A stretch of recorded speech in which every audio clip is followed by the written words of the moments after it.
आपल्या या चॅनलवरती वेगवेगळ्या प्रकारचे पापड रेसिपी मी घेऊन येत आहे. आणि आजची जी पापड रेसिपी आहे ती म्हणजे खानदेशी प्रसिद्ध असे ज्वारीच्या पिठाचे बिबडे, चवीला चविष्ट. पण आज मी जी पद्धत तुमच्यासाठी घेऊन आलेली आहे ती अगदी सोप्या पद्धतीने बिबडे कसे बनवायचे ते मी आजच्या व्हिडिओमध्ये तुम्हाला दाखवलेले आहे. ज्यांना कुणाला पापड बनवणे खूप असं अवघड वाटते ते सुद्धा अगदी सहज हे पापड बनवू शकतील याची मी गॅरंटी घेते. नमस्कार, मी प्रीती खंडार रेसिपीजमध्ये तुमचं अगदी मनापासून स्वागत करते. तर इथे बघू शकता, ज्वारीचे बिबडे बनवण्यासाठी 4 दिवस आधी मी 2 ग्लास एवढी ज्वारी व 1 ग्लास एवढे तांदूळ भिजत घातलेले होते. आणि 4 दिवसानंतर मी तुम्हाला हे तांदूळ दाखवत आहे किंवा ही ज्वारी दाखवत आहे. तुम्ही इथे तांदूळ बघू शकता आणि ज्वारीसुद्धा बघू शकता. 4 दिवसामध्ये मी रोज संध्याकाळी याचं पाणी बदलून दुसरं पाणी घातलेलं आहे. आणि 4 दिवसानंतर तुम्ही इथे बघू शकता. खूपच चवीला चविष्ट असे हे बिबडे बनतात. नक्की एकदा ट्राय करा. 4 दिवस झालेले आहे आणि आपली तांदूळ व ज्वारी छान अशी इथे मुरलेली आहे. आता काय करायचं, तर याच्यामधलं थोडं असे तांदूळ आपल्याला एका मिक्सरच्या पॉटमध्ये घालायचे आहे. थोडे तांदूळ घालून या मिक्सरच्या पॉटमधून आपल्याला याला छान असं बारीक फिरून घ्यायचं आहे. म्हणजे याची एक प्रकारची पेस्ट आपल्याला इथे करून घ्यायची आहे. तुम्ही इथे बघू शकता, मी मिक्सरच्या पॉटमध्ये याला छान असं फिरवून घेतलेलं आहे. आणि तुम्ही याचं जी पेस्ट आहे ती बघू शकता. अशाच प्रकारे आपल्याला ही जी तांदूळ आहे ते बारीक हवे आहे. हे बारीक केलेले जे तांदूळ आहे ते आपल्याला एका भांड्यामध्ये काढून घ्यायचे आहे. आणि याच मिक्सरच्या पॉटमध्ये आपल्याला ही थोडी करत ज्वारी टाकायची आहे आणि ही सुद्धा मिक्सरला बारीक अशी फिरवून घ्यायची आहे. खूपच चवीला चविष्ट असे हे बिबडे बनून तयार होतात. तुम्ही नक्की एकदा घरी बनवा. मिक्सरच्या पॉटमध्ये थोडी ज्वारी घालायची आहे, थोडं पाणी घालायचं आहे आणि आपल्याला ही जी ज्वारी आहे ती मिक्सरला छान अशी इथे फिरवून घ्यायची आहे. मिक्सरला ज्वारी फिरवून घ्यायची आहे आणि आता आपल्याला एक चाळणी घ्यायची आहे आणि या चाळणीमध्ये हे जी आपण बारीक केलेली ज्वारी आहे ती अशा प्रकारे बघा गाळून घ्यायचं आहे. म्हणजे आपण तयार केलेला जो चीक आहे तो आपल्याला अशा प्रकारे बघा या चाळणीने चाळून घ्यायचा आहे, जेणेकरून ही जी ज्वारी आहे या ज्वारीमधला जो कोंडा आहे तो वेगळा निघाला जाईल. बघा, ज्या पद्धतीने मी अगदी तुम्हाला दाखवत आहे त्या पद्धतीनेच आपल्याला सर्व काही इथे करायचं आहे.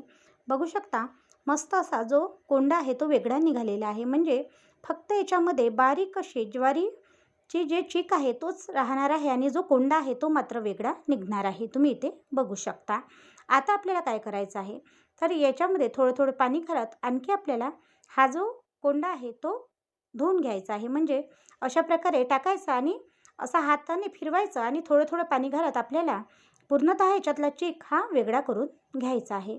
तुम्ही बघू शकता चाळणीमध्ये किती सारा असा जो कोंडा आहे तो असा बाजूला झालेला आहे. आता थोडंसं जाडसर कोंडा वाटत आहे म्हणून मी आणखी मिक्सरच्या पॉटमध्ये हा कोंडा घालणार आहे आणि थोडं पाणी घालून आणखी याला फिरवून घेणार आहे, जेणेकरून याच्यामध्ये राहिलेला चीक जो आहे तो पूर्णतः निघाला जाईल. तुम्ही बघू शकता. याच्या आधी तुम्ही कधी अशा प्रकारचे बिबडे पापड घरी बनवले का? मला नक्की कमेंट करून कळवा. आणि हो, जर तुम्हाला काही कोणत्याही प्रकारचे जर पापड ऑर्डर करायचे असेल, ते बटाटे पापड असू द्या, खिचे पापड असू द्या किंवा आपले बिबडे पापड असू द्या, धापोळे असू द्या किंवा असू द्या सत्तूचं पीठ, कोणत्याही प्रकारचं जर तुम्हाला काहीही ऑर्डर करायचं असेल तर ते तुम्ही या नंबरवर ऑर्डर करू शकता. तर इथे तुम्ही बघू शकता, या प्रकारे मी जो पूर्ण चीक होता तो अशा प्रकारे धुवून पूर्णतः ज्वारीमधून वेगळा करून घेतलेला आहे. पूर्णतः जी ज्वारी आहे ती मी मिक्सरला फिरवून घेतलेली आहे आणि याच्यामधला जो चीक आहे तो अशा प्रकारे वेगळा करून घेतलेला आहे. तुम्ही इथे कोंडासुद्धा बघू शकता. मस्त असा चीक इथे आपल्याला तयार मिळतो. अशा प्रकारेच आपल्याला 2 बॅचमध्ये ही ज्वारी पूर्णतः वाटून घ्यायची आहे किंवा मिक्सरला फिरवून घ्यायची आहे आणि याच्यामधला जो चीक आहे तो आपल्याला वेगळा करून घ्यायचा आहे. तुम्ही इथे बघू शकता, 2 भांड्यामध्ये आपण एका भांड्यामध्ये तांदूळ व एका भांड्यामध्ये ज्वारीचा चीक आपण वेगळा करून घेतलेला आहे. आता आपल्याला काय करायचं, याच्यावर झाकण ठेवायचं आहे आणि एक रात्रभर आपल्याला हे असंच ठेवायचं आहे. तर दुसऱ्या दिवशी तुम्ही इथे बघू शकता, चीक जो आहे तो आतमध्ये बसलेला आहे आणि पाणी जे आहे ते वर आहे. आता काय करायचं, तर हे जे वर आलेलं पाणी आहे ते आपल्याला वेगळं करून घ्यायचं आहे. पाणी वेगळं करून घ्यायचं आहे आणि दोन्हीही चीक आपल्याला एकत्र मिक्स करून घ्यायचे आहे. तुम्ही इथे बघू शकता, अशा प्रकारे मी पाणी वेगळं करून घेतलेलं आहे आणि दोन्ही जे चीक आहे ते तुम्ही इथे पाहू शकता. आता आपल्याला हे दोन्ही चीक जे आहे ते एकत्र करून घ्यायचे आहे. तांदूळाच्या चिकामध्ये आपल्याला ज्वारीचा चीक पूर्ण अशा प्रकारे टाकून घ्यायचा आहे आणि चमच्याला याला छान असं मिक्स करायचं आहे. तुम्ही इथे बघू शकता. थोडं बहुत पाणी टाकायचं आहे आणि याचा एक छान असा एक घोळ इथे तयार करून घ्यायचा आहे. बिबळे पापड हा पापड खानदेशातला प्रसिद्ध असा पापड. आज आपण ज्वारीचे बिबळे पापड बनवत आहोत आणि अगदी लवकरच मी तुमच्यासाठी गव्हाचे बिबळे पापडसुद्धा घेऊन येणार आहे. गव्हाचे बिबळे पापडसुद्धा खूप चवीला चविष्ट लागणार आहे आणि त्याचीसुद्धा रेसिपी लवकरच मी आपल्या चॅनलवरती अपलोड करणार आहे. तुम्ही इथे बघू शकता आपला जो चीक आहे तो पूर्णतः आपण मिक्स केलेला आहे आणि हे जे स्टीलचं भांडं आहे या स्टीलच्या भांड्यावर हा चीक आहे.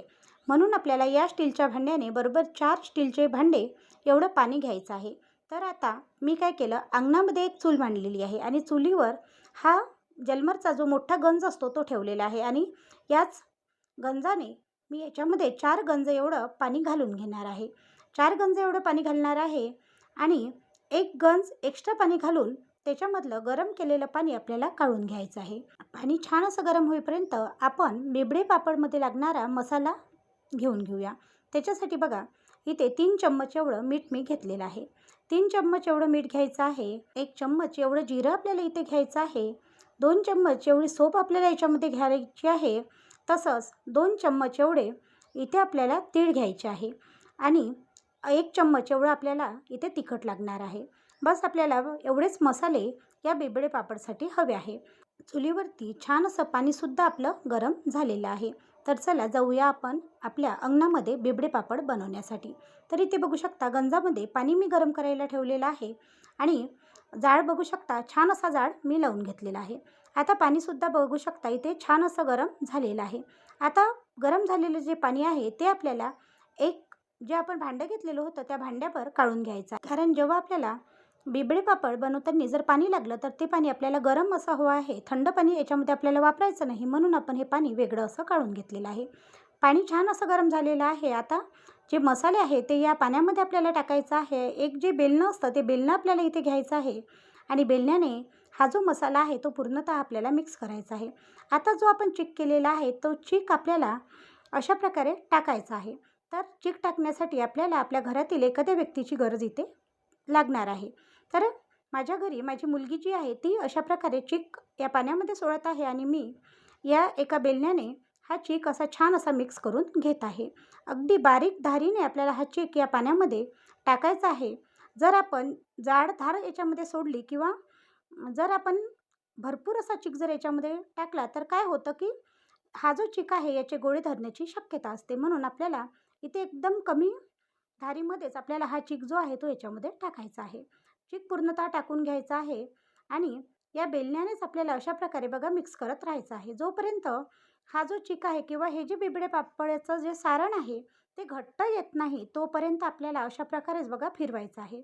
आणि जेव्हा हे पापडाचं जे सारण आहे ते शिजायला सुरुवात होते, घट्ट यायला सुरुवात होते, तेव्हा मात्र आपण याच्यावर झाकण ठेवू शकतो. तोपर्यंत मात्र आपल्याला अशा प्रकारे बेलण्याने एकसारखं याच्यामध्ये फिरवत राहायचं आहे. बिबळे पापडाचं जेव्हा आपण सारण शिजवतो किंवा धापोड्याचं जेव्हा आपण सारण शिजवतो तेव्हा आपल्याला हे प्रोसेस करणे खूप असे आवश्यक आहे. आता बघा तुम्ही इथपर्यंत जर व्हिडिओ पाहत आला असाल, व्हिडिओला लाईक केलं नसेल एक लाईक करा. चॅनलवरती नवीन असाल, सबस्क्राईब केलं नसेल तर सबस्क्राईब करायला विसरू नका. आणि हो, तुम्हाला जर हा व्हिडिओ महत्त्वाचा वाटत असेल तर हा व्हिडिओ जास्तीत जास्त शेअर करायला सुद्धा विसरू नका. तुम्ही इथे बघू शकता हे जे सारण आहे ते छान असं घट्ट आलेलं होतं आणि इथे मला पाण्याची आवश्यकता वाटत होती. म्हणून इथे जे आपण गरम केलेलं पाणी होतं ते मी पूर्णतः जे पाणी होतं ते या गंजामध्ये म्हणजे या सारणामध्ये अशा प्रकारे बघा टाकून घेतलेलं आहे. बिबळे पापडाचं तुम्ही हे सारण बघू शकता, याच्यामध्ये बिलकुलच गोळे वगैरे काही धरलेले नाही आणि आपल्याला अशाच प्रकारचं हे जे सारण आहे ते हवं आहे. कोणतेही वाळवणीचे पदार्थ जेव्हा आपण घरी बनवतो तेव्हा आपल्याला मिठाचा वापर हा कमी करायचा आहे. कारण की जेव्हाही ते वाळवणीचे पदार्थ वाढतात तेव्हा आपले जे पदार्थ आहे ते खूप असे खारट होण्याची शक्यता असते. म्हणून आपल्याला इथे वाळवणीचा पदार्थ बनवताना मीठ इथे कमीच वापरायचं आहे. तुम्ही इथे बघू शकता छान अशी उकळी या सारणाला फुटलेली आहे. म्हणजेच आपलं जे सारण आहे ते इथे शिजत आलेलं आहे. आता काय करायचं, छान अशी उकळी फुटली की याच्यावर एक झाकण ठेवायचं आणि जास्तीचा जाड जो आहे तो काढून घ्यायचा आणि एक झाकण ठेवून आपल्याला हे जे सारण आहे ते आणखी शिजू द्यायचं आहे. तत्पूर्वी आपण हे सारण शिजलं की नाही हे चेक करून घ्यायचं आहे. तर एका वाटीमध्ये पाणी घ्यायचं आहे आणि हे सारण त्याच्यामध्ये अशा प्रकारे टाकायचं आहे. जर त्याचे गोळे बनले तर समजायचं की आपलं जे सारण आहे ते छान असं शिजलं आहे. झाकण ठेवायचं आहे, जाळ काढून घ्यायचं आहे आणि 15 ते 20 मिनटं झाकण ठेवून हे सारण आपल्याला चुलीवर असंच ठेवायचं आहे. त्याने काय होईल की जर थोडं बहुत जर सारण कच्चं असेल तर ते सारण छान असं शिजलं जाईल आणि आपले जे आपण पापड करणार आहोत ते पापड बिलकुलच उलणार नाही किंवा त्याला क्रॅक असे पडणार नाही.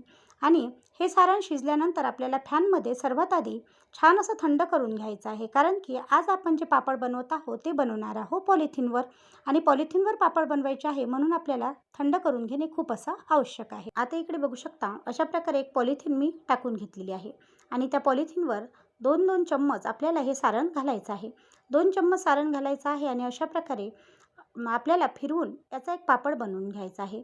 जास्त पातळ नाही किंवा जास्त घट्ट नाही. आपल्याला अशा प्रकारचे पूर्णतः जे पापड आहे ते बनवून घ्यायचे. तुम्ही इथे बघू शकता मी या पॉलिथिनवर अशा प्रकारे पूर्णतः जे पापड आहे ते टाकून घेतलेले आहे. पॉलिथिनवर पापड टाकल्याने काय होतं की पॉलिथिनवरचे जे पापड आहे ते लवकर असे निघतात आणि अगदी 2 ते 3 तासामध्ये ते पापड जे आहे ते सुकायला सुरुवात होते. तुम्ही बघू शकता 2 तास पूर्ण झालेले आहे आणि आपले पापड मस्त असे निघायला सुरुवात झालेली आहे. फक्त इथे पॉलिथिनवर टाकताना एक काळजी मात्र आपल्याला आवश्यक घेणे आहे की जेव्हाही आपण जे हे सारण आहे किंवा जेव्हा पापड टाकणार आहे त्याच्या आधी आपल्याला फॅनमध्ये ते सारण छान असं थंड करून घेणे खूप असं आवश्यक आहे. तुम्ही इथे बघू शकता मस्त असे हे पापड जे आहे ते निघायला सुरुवात झालेली आहे. आम्ही काय करत आहे इथे हे जे पापड आहे ते पूर्णतः पलटवून घेत आहे. पूर्णतः 2 तासानंतर हे पापड जे आहे ते पलटवायला आलेले आहे आणि पलटवून घेऊन आणखी 2 ते 3 तास आपण हे पापड या पॉलिथिनवरच राहू देणार आहे आणि नंतर 2 दिवस याला छान अशी ऊन देऊन वर्षभरासाठी आपण हे पापड एका डब्यामध्ये भरून ठेवणार आहे. तुम्ही इथे बघू शकता पूर्णतः जे पापड आहे ते मी अशा प्रकारे बघा पलटवून घेतलेले आहे आणि पूर्णतः पापड पलटवल्यानंतर 2 दिवस छान ऊन दिल्यानंतर तुम्ही इथे पापड बघू शकता मस्त असे इथे तयार झालेले आहे. पापड बघू शकता, पापडाचा कलर बघू शकता आणि तुम्हाला मी अगदी जवळून दाखवते खूप असे पातळ आणि छान असे हे बिबडे पापड तयार झालेले आहे. आता हे जे पापड आहे ते मी तुम्हाला तळूनसुद्धा दाखवणार आहे. बिबडे पापड तळण्यासाठी मी गॅसवर एकीकडे तेलसुद्धा गरम करायला ठेवलेलं आहे. तुम्ही पापड बघू शकता मस्त असे झालेले आहे आणि आपण पॉलिथिनवर टाकल्या कारणाने हे पापड छान असे पातळसुद्धा झालेले आहे. इथे बघू शकता तेलसुद्धा छान असं कळकळीत गरम झालेलं आहे आणि पापड टाकता क्षणी बघू शकता मस्त असा फुलून इथे तयार झालेला आहे. पापड बघा, कलर बघा आणि तुम्हाला सांगते खरंच खूप छान असे पापड झालेले आहे बरं. तुम्ही तुमच्या घरी बनवायला घ्या किंवा लवकरात लवकर ऑर्डर करून हे पापड मागवून घ्या. तर बघू शकता इथे मस्त असे मी हे पापड तळून घेतलेले आहे. तुम्ही पापडाचा कलर बघू शकता, अप्रतिम असा कलर आलेला आहे आणि मी तुम्हाला अगदी जवळून हा पापड दाखवते, तुम्ही इथे बघू शकता. आजची ही रेसिपी तुम्हाला कशी वाटली कमेंट करून कळवायला विसरू नका. व्हिडिओ आवडल्यास चॅनलला लाईक, शेअर व सबस्क्राईब करायला सुद्धा विसरू नका. कारण असेच नवनवीन व्हिडिओ मी तुमच्यासाठी नक्कीच घेऊन येणार. धन्यवाद.